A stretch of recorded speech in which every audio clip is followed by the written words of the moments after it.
First and foremost, I would like to thank each and every one of you for your attendance tonight.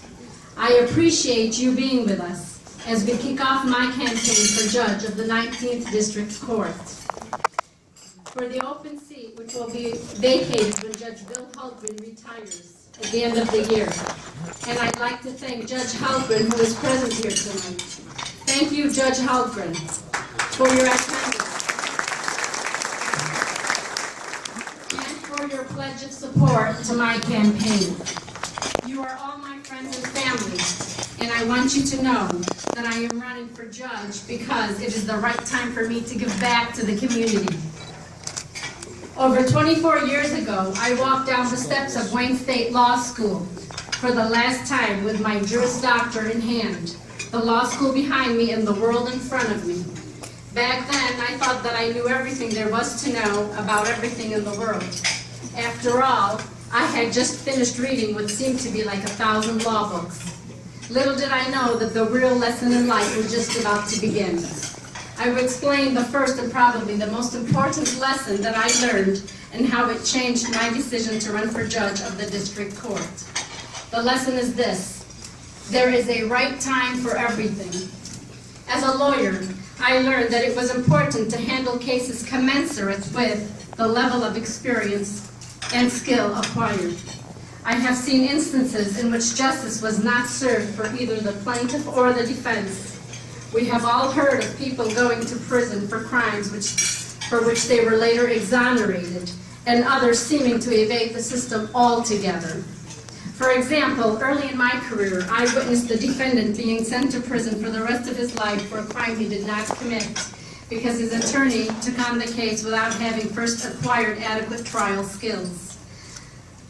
Years later, the attorney told me that there was not a day that goes by that he does not think of his client sitting alone in a prison cell, paying the price for a crime that he did not commit. It weighs heavily on his conscience. I gathered that in the practice of law, for every action there is a consequence, and sometimes the consequences are severe. Sometimes there is no second chance. It's for all the marbles. Shortly after that, I witnessed a trial where a prosecuting attorney threw up her hands in frustration when a defendant was found not guilty because the prosecutor had failed to call a key witness. The prosecutor did not have the right skills and was not at the right time for her to handle the case of that magnitude. When people take on tasks that they are not ready for, regardless of what side of the courtroom they stand in, it increases the probability of miscarriage of justice.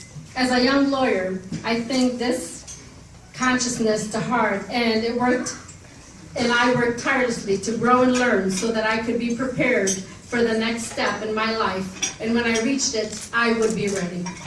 I had practiced criminal law for a few years, and then I was offered a position as a staff attorney with the UAW Ford Legal Services Plan. The time was right, and I accepted that position. My experience, work product, and leadership skills were recognized by my colleagues. And not too long after that, I was offered the position of attorney supervisor. And again, the time was right. And I accepted that responsibility. And when my supervisor offered me yet another position in my law office, that of attorney manager, I saw that the time was right. And I took on that task as well. And I have either supervised or managed attorneys for over 17 years. Having acquired decades of experience, I realize that it is important for all professionals in the legal community to have integrity and to believe in the pursuit of justice so that the due process rights of citizens are protected and so that the rights of the community members are preserved when they are victimized. As an attorney, I have always admired judges who have integrity, who are impartial and fair, and who give citizens an opportunity to be heard in the courtroom. I would strive to become a judge who possesses those qualities. There is a right time for everything, and now is the right time for me to run for judge of the Dearborn District Court. Over 24 years ago, when I stepped down the stairs of Wayne State Law School, with the school behind me and the world in front of me, I had only one thing in my hand, a Juris Doctor. Today, I venture down different steps, and instead of the degree, I hold something else in my hand, something far more valuable. I hold well over 2 decades of legal experience in my hand, and most important of all, your support and your trust in me. When we have qualified lawyers, prosecutors, and judges, the justice system works on a different level. At the end of the day, obtaining justice is the primary goal. There are many instances where innocent individuals are convicted and where the guilty individuals are acquitted. I have to say, though, that sometimes the definition of justice varies depending on who you ask.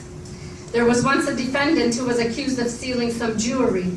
When the jury found the defendant not guilty, he was confused about what the verdict actually meant, and he stood up and asked the judge, "Does that mean I don't have to give the jewelry back?" There was another defendant who a jury also found not guilty of stealing jewelry. Once the verdict was read, the defendant shook hands with everyone on the jury and said, "I want to thank you and I promise never to steal jewelry again." On a more serious note, I have read about other instances where the innocent are wrongfully convicted and are held in prison for 10, sometimes 20 years before their convictions are overturned. And there are many instances where the judicial process works when judges serve as gatekeepers who make proper evidentiary rulings and who ensure the due process of rights are protected. When citizens are ensured the right to an impartial trial, judges have the important task of guaranteeing that evidence admitted during litigation is relevant, permissible, and in accordance with the rules of evidence. I've witnessed many instances where there are family members in a courtroom cheer when justice is finally done. For people who go through any legal process, there are consequences. It is important to make sure that the professionals, the lawyers, the prosecutors, and the judges are well qualified, because their actions and decisions affect lives, and sometimes in very substantial ways. With over 24 years of experience in hand, I am ready to serve the public. I have the proper qualifications and integrity to take on that responsibility, but I can't do this alone. That is why I am asking for your vote. With you by my side, I am confident that I will succeed in the race for Dearborn Judge. Thank you.